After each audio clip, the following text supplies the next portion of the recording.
So just to say a little bit of a background on the book, in an odd way, it is a book about the United States, but it's very much, to me, a book about Mexico, because what people don't know, and what is not in the news, is that about 20,000 guns cross into Mexico every single day. And that is a low figure.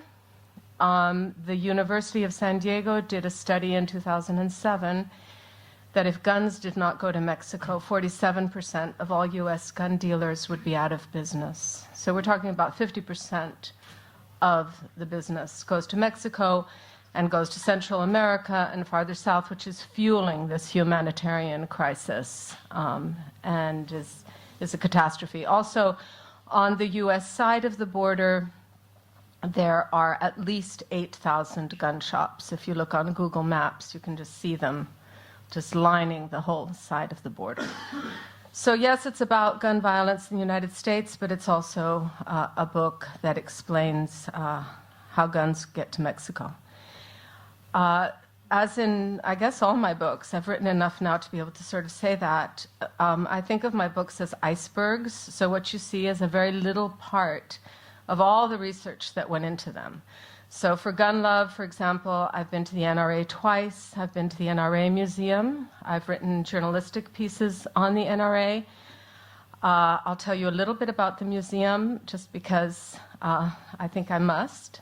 That essay is called The Church of Gun, because the museum is set up like a church in that it has sort of a main corridor and chapels on the side. So one chapel, I call them chapels, they're called something else in the museum speak, you know, I don't know, the hall or something. But one chapel will have like the guns from all the great actors of Hollywood. So it'll be Arnold Schwarzenegger's gun and John Wayne's gun and Bruce Willis's guns. Then another chapel has the guns that belong to the presidents. So you'll be able to see Kennedy's gun and Reagan's gun and all their guns. Then there's another chapel that has a boy's bedroom from the 1950s. So it has a red flannel bedspread with gun motifs and BB guns on the wall and little comic books of hunting animals. And then there's another chapel that has the great guns used to hunt game in Africa. And at the end, there's one gun that has an eternal flame. And it is a gun that was found in the rubble of 9/11. So that just gives you an insight into this extremely weird gun culture in the United States. And the other thing is that I interviewed a lot of survivors, especially survivors of the massacre of the Batman movie in Colorado that you might remember. So like most people in the world, I just want to try and understand what this is all about. And I can't say that I understand, because I don't think I do. So I'll read just a little bit that explains Margot, an introduction to who Margot is, the mother, and then another little tiny piece. My mother was a cup of sugar. You could borrow her any time. My mother was so sweet, her hands were always birthday party sticky. Her breath held the 5 flavors of Lifesavers candy. And she knew all the love songs that are a university for love. She knew Slowly Walk Close to Me, Where Did You Sleep Last Night, Born Under a Bad Sign, and all the I'll Kill You If You Leave Me songs. But sweetness is always looking for Mr. Bad, and Mr. Bad can pick out Miss Sweet in any crowd. My mother opened her mouth in a great wide O and breathed him right into her body. I couldn't understand. She knew all the songs, so why would she get messed and stirred up with this man? When he said his name was Eli, she was down on her knees. His voice tamed her immediately. The first words he said were all she needed. He spoke singing. I am your medicine, sweet baby. My, oh me, oh my, your name has always been written on my heart. And from there on, all he had to do was whistle for her. My mother could see inside a person and see broken glass.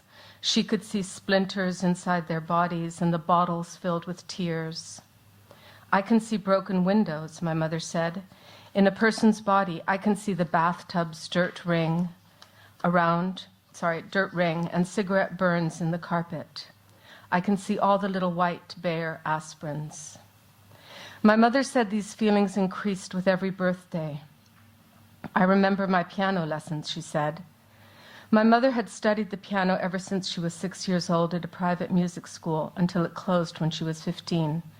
Then she took private piano lessons at her home from Mr. Rodrigo until the moment we drove away. Mr. Rodrigo was a musician from Cuba who had studied in Vienna and London and could have been a great concert pianist. He also taught my mother how to love blues and jazz. Of course, he never became famous, my mother said. He only became a teacher because he had to support his wife and 2 children, but I also knew there was another reason. Mr. Rodrigo would clap to keep time, and every clap was a slap and a spank and a whipping. Every clap to the metronome was a night of going to sleep without supper. I could see the childhood bruises and broken bones under his grown-up skin. Every piano lesson, every time, after playing the warm-up scales, the room began to smell of merthiolate. Do you miss your piano? I asked. Yes, and I also miss Mr. Rodrigo. He was that kind of man who knew all anyone really needed was to listen to a song and be swayed. Since she could see the rind and husk, my mother was always getting mixed up, stirred up with a spoon, shaken like a milkshake with the wrong people all the time. Since my mother translated the world for me, I understood everyone was walking around with secrets and broken bones and hurtful words that could not be washed away with soap. At church, she'd scan the pews, bend toward me, and whisper, "Pearl, sweetheart, all the people in here are afraid they're going to die." Since she felt the fragility of everything, it was impossible for her to hold a grudge against anyone. She was sugar. And she always had a box of Domino sugar cubes instead of candy. When I kissed her cheek, I could taste the grains. If I were sad about something, she'd give me a cube to suck on. So, the truth of it all is this. My mother always said that the day she met a murderer, she'd be feeling that the man's shoes were too tight. And she could see into me, too. Once she said, "Baby, Pearl, don't love me so much. I'm not worth it."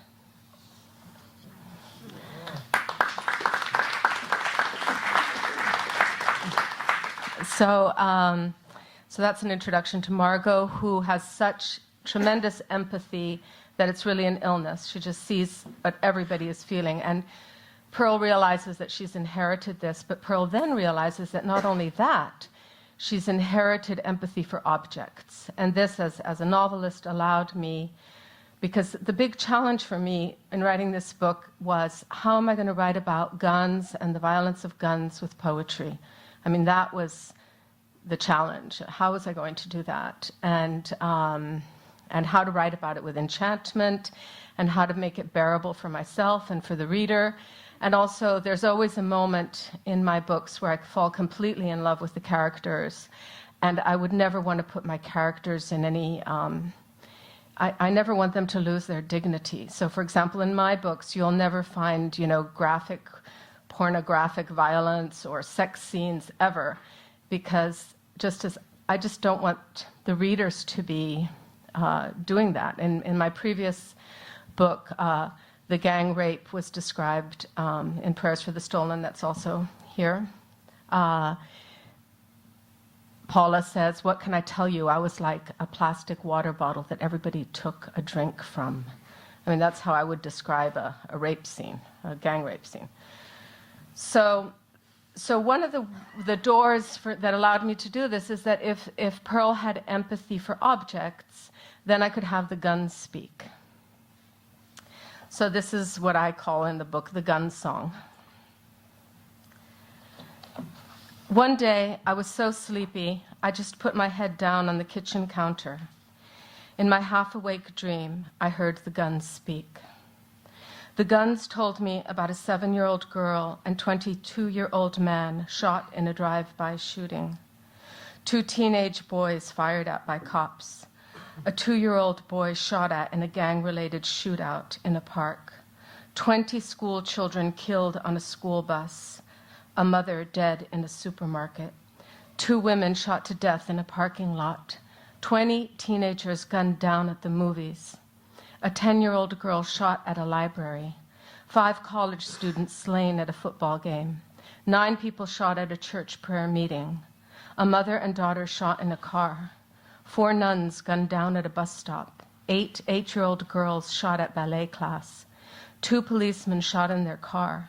And a 9-year-old girl shot in a playground and shot at again and again, bullets breaking trees to shreds, 90 holes in the sky from a machine gun, gunshots in a rainstorm killing raindrops, 20 bullets for the moon, words broken by gunfire, words pierced by bullets, so the alphabet became ABCLRST, lovers fallen, tears and bullets on the floor, my dearest, my one and only, my little one of a kind.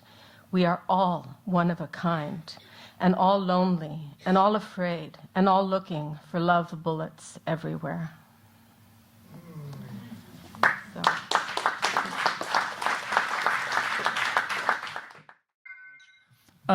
So Jennifer, what was the first time you ever fired a gun? Probably when I was about 12 at the farm, at my mother's family farm in Nebraska. What kind of... It was it just a a rifle rifle for shooting deer and things like that. Yeah. And what was your experience? What was it? Do you recall what you were firing at? I don't really no, it was just at targets. I wasn't killing anything. I think, to me what was very important in gun love, and you're addressing this question, is that I wanted to also go into the power and the sort of sexiness of what it might feel to carry a gun, not just be like this anti-gun book. So that's expressed in the character Rose, and she says that when she holds a gun, her body is at 99.3 degrees Fahrenheit. Yeah. So that side is a little bit addressed in the book, I think. Yeah. No, it made me think of that scene in American Beauty, where the wife of Kevin Spacey has an affair with someone who goes to a shooting range, and he says, "Whenever I feel down, I fire a gun." Yeah. So you wanted to write about that as well. But did you have because when first time I fired a gun was in Las Vegas, and I went to this gun range, and I thought it was an exciting thing to do, and then I came there, and there were like all guys my age from Europe firing guns, and we'd be like, yeah, bro. And I was kind of but I was kind of amazed by the power. And I had like this gun, and there was an instructor, and he said, "Well, this is your first time firing a gun. I'll give you a small caliber, and this is a women's gun." And I was still amazed by the force of it. Yeah. Yeah, well, at the NRA, you have the main offices, you have the museum, and behind the museum, there's a gun range. So I've also been to that gun range, too. Yeah, that one. Yeah. So it has this, it's not just, it's a rather forceful item to carry around you. So you wanted to explore that as well. Yeah, and actually the debate, it's curious, the debate, and this just happened organically, so it's not something that I decided, but when those of you who haven't read the book, you can decide for yourselves, but there is some discussion on social media that this is maybe a pro-gun book, that the end could be ambivalent. So just putting that on the table. That's an interesting one. So whenever I'm reading a novel, I try to figure out where this book must have started in the mind of a writer. So I have a theory, and I'm curious to test it, and please correct me if I'm wrong. It's like finding the beginning of a roll of tape. I always try to figure out. And somewhere, I think somewhere halfway into the book, there's this long paragraph where all these guns and assault rifles are listed. like MR40 or 15 assault rifle, Smith and Wesson this, Smith and Wesson that. And I thought, I'm pretty confident if I'm going to Google this list, I'm going to find a list, a stock of weapons owned by some kind of high school shooter or some kind of other heinous person. Yeah.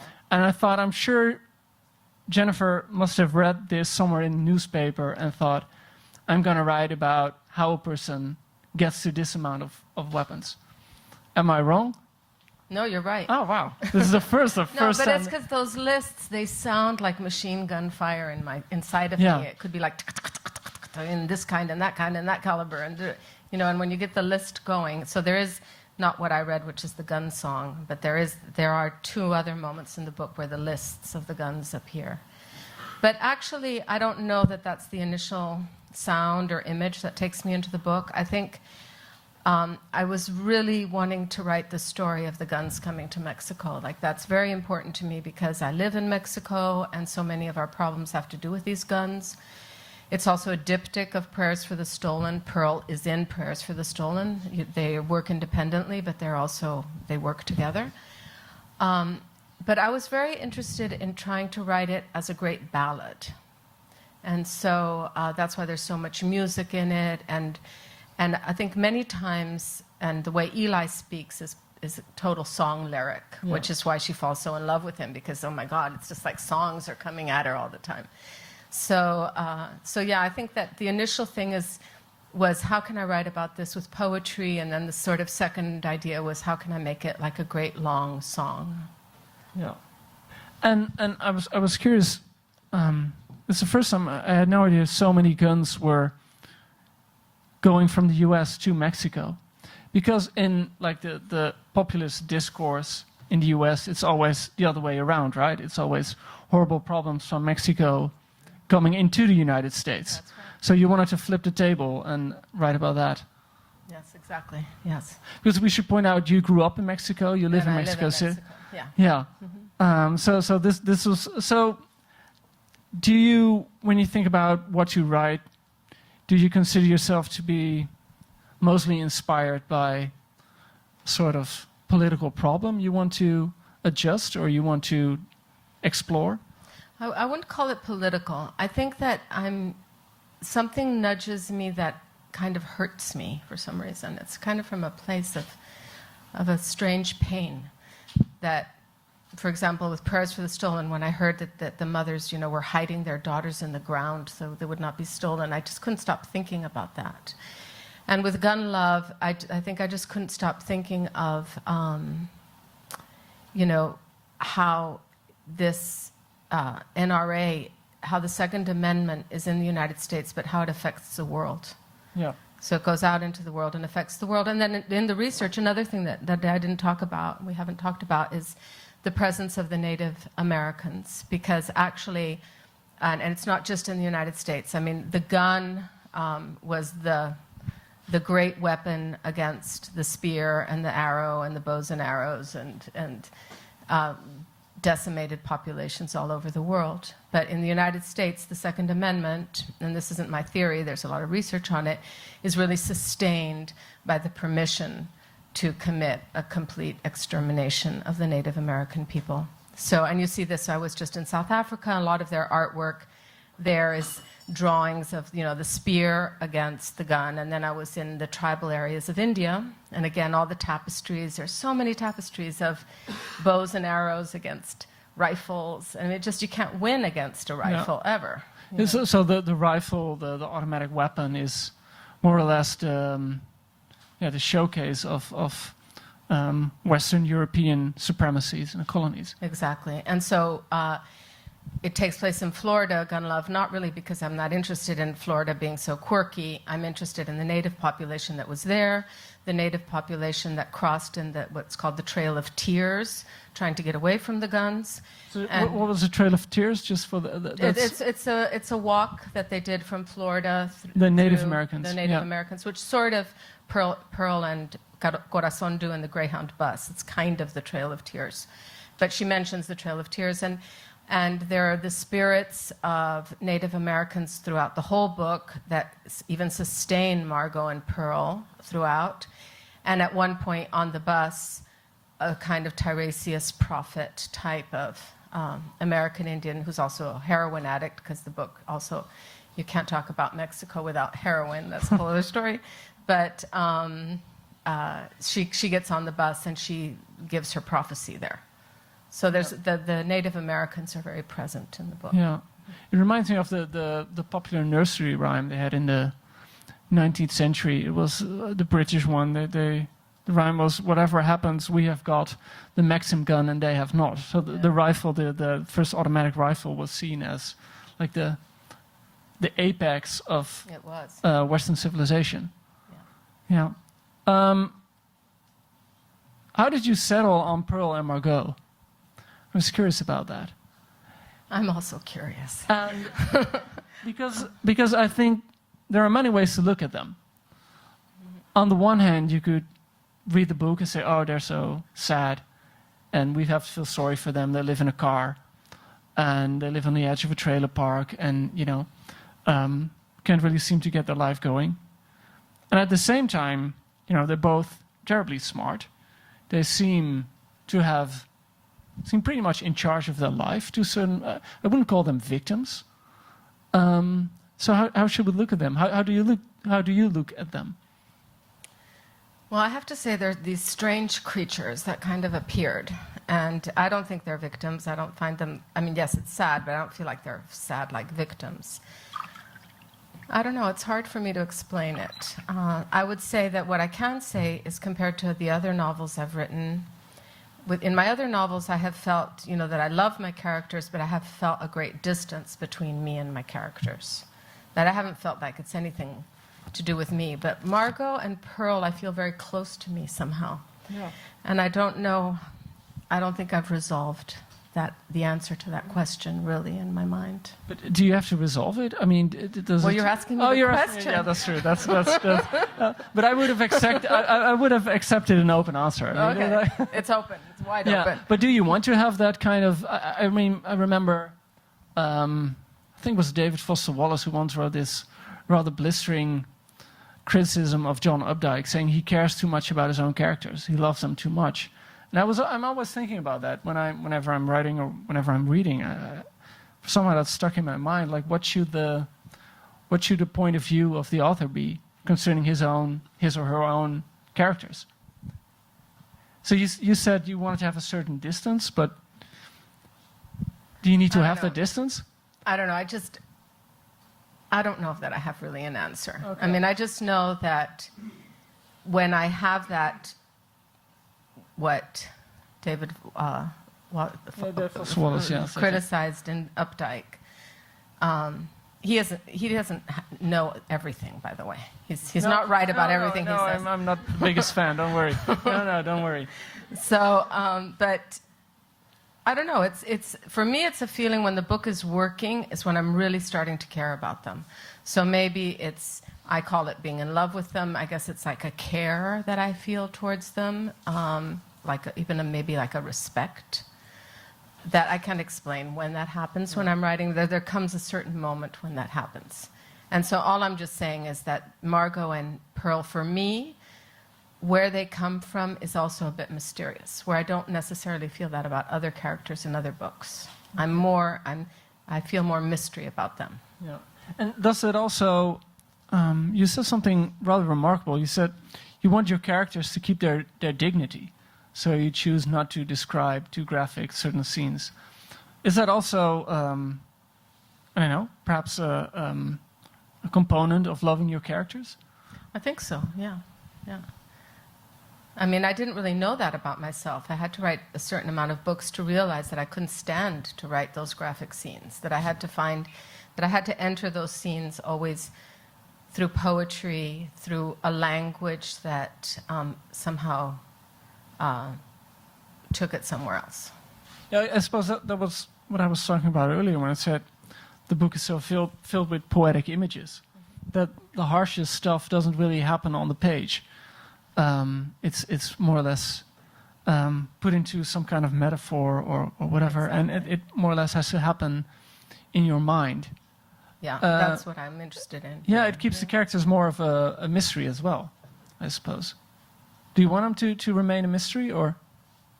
I don't know if I agree with you. I don't know that makes them more mysterious. Maybe, metaphor and simile is also where the great truth is. Maybe not where the great mystery is. Yeah. I don't know.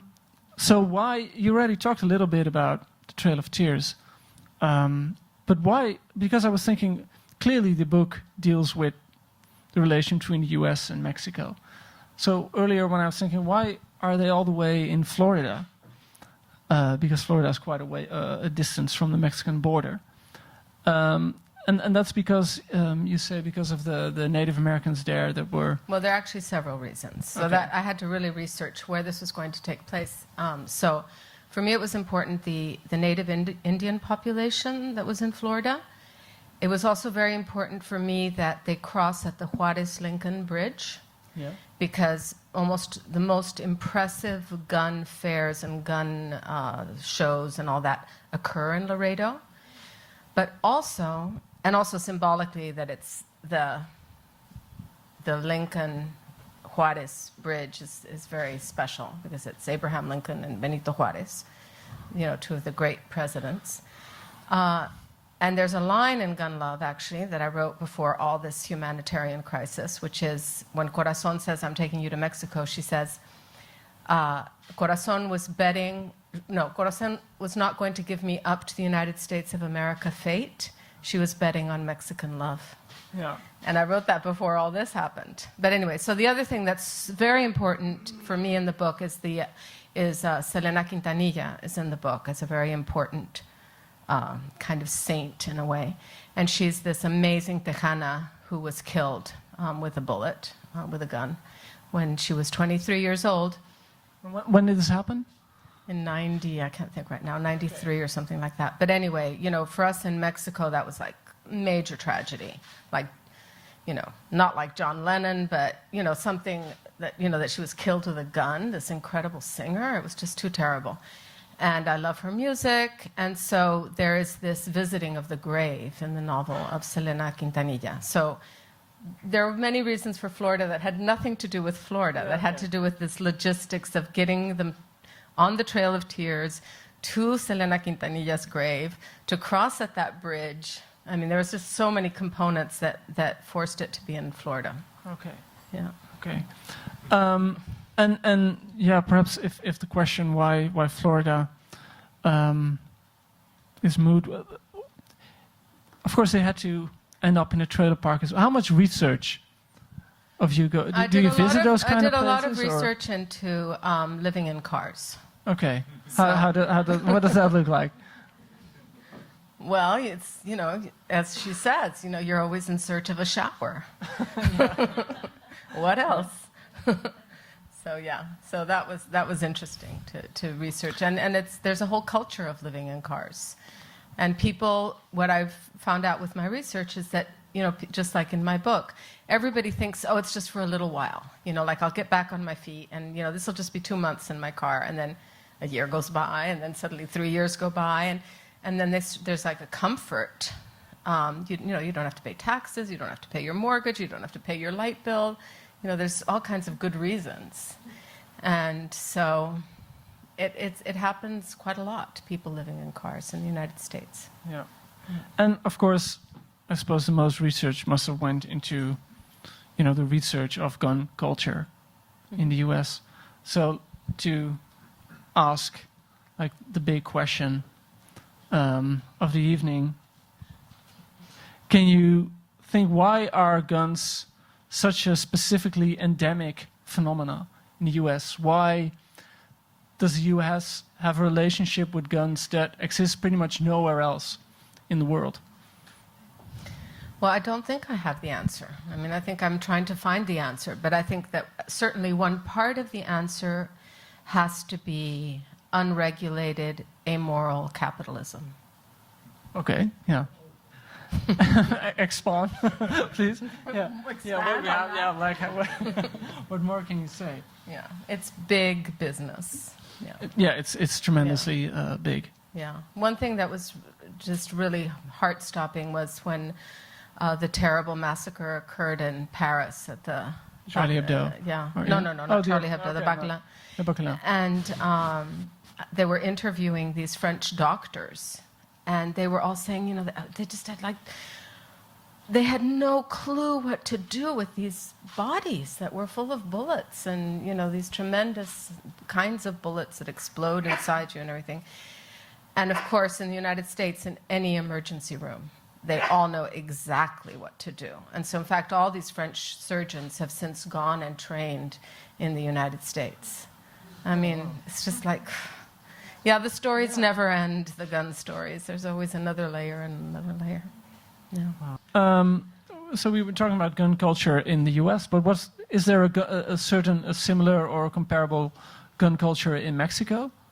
Because of course you have the narco, for example. There's a tremendous culture with the narcos, but with the narcos, it's interesting because, for me, they're a little bit like, you know how if you go to the Tower of London and you see the swords of the knights and they're encrusted with jewels and they have their, you know, heraldry on their shields, and it's all this like, well, that's how the narco guns are. You know, they're encrusted with emeralds and diamonds, and they have their names on them, and it's sort of really interesting narco culture. That's a whole different story. Yeah, I was in Colombia last year, and they have I went to a big bookstore, and they had like this whole part of the bookstore with narco stories. Yeah. So it's like a very popular cultural... It's a genre. It's narco literature.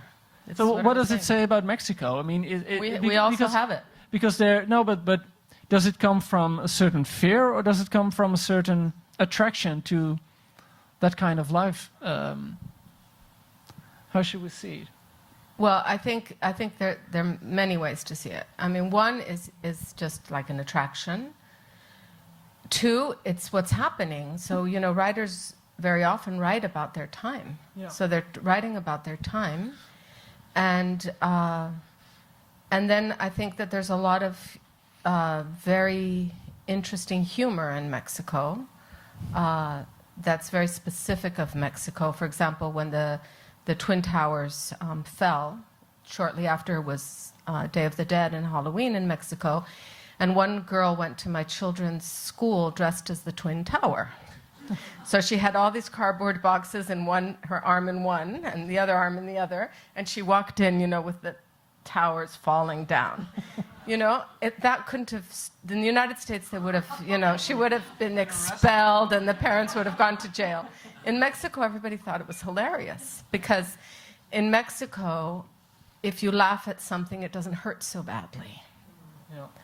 And so that also enters into this fascination. Speaking about writers in their time, do you feel as a writer you in particular, or writers in general, have a certain moral obligation to write about, you know, more than just their personal issues, but, you know, culture, society at large? No, I don't think so, no. Because clearly, perhaps in your books, there always seems to be a bigger connection to, you know... Yeah, but I don't think all novels are like that. I mean, for some reason, these books are social novels. But I am interested, especially I'm president of PEN, and so we believe in, I believe personally very strongly in the power of literature to change the world. And literature has changed the world. I mean, if you think of, you know, obvious books, I mean, Oliver Twist. Yeah. I mean, Oliver Twist changed child labor laws. We have no recollection of the journalism of that time, but we all remember Oliver Twist. Yeah. You can say the same of Victor Hugo. He changed the way we looked at the poor completely. And we don't remember any articles written about, you know, the poor people in Paris. And the list like that is endless. Yeah, so for sure, the novel is Zola. Of course, Le Germinal is very important for the miners. Yeah. And then, Cho, of course, so. for women's right, I mean, just, for women, I bought a little house in San Miguel 2 years ago, and all I could think of was, thank you, Jane Austen. Thank you, Charlotte Bronte, because here I am owning property. It's like such an amazing thing. And it's thanks to those novels that showed us what it meant to be so dependent on your husband or your brother or your cousin because you couldn't own property or you couldn't inherit property.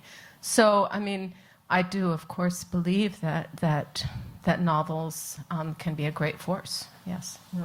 And are enough novels written in that kind of fashion nowadays? It's not my specialty, that question, but I think Okay. that a lot are written, yes. Yeah, okay. Yeah. No, but I was also curious because, of course, you are head of PEN International. If PEN believes one thing, it's that literature can change the world. Mm-hmm. So, I was curious to know if you found that writers should be very proactive in that sense. I think it depends on the individual. I mean, I don't think that there's, there are writers who are socially engaged and some that are not. I don't think it's like An obligation. no. And also many writers are very introverted and shy and timid, and it's not their nature. In fact, for me, I'm much more of an introvert than an extrovert. I find the extroverted part of being a writer the hard part. Being alone and quiet in my room is where I feel better. Yeah. So I can tell you one thing, though, that I think that I believe in and PEN believes in very deeply, is that we do believe in the imagination.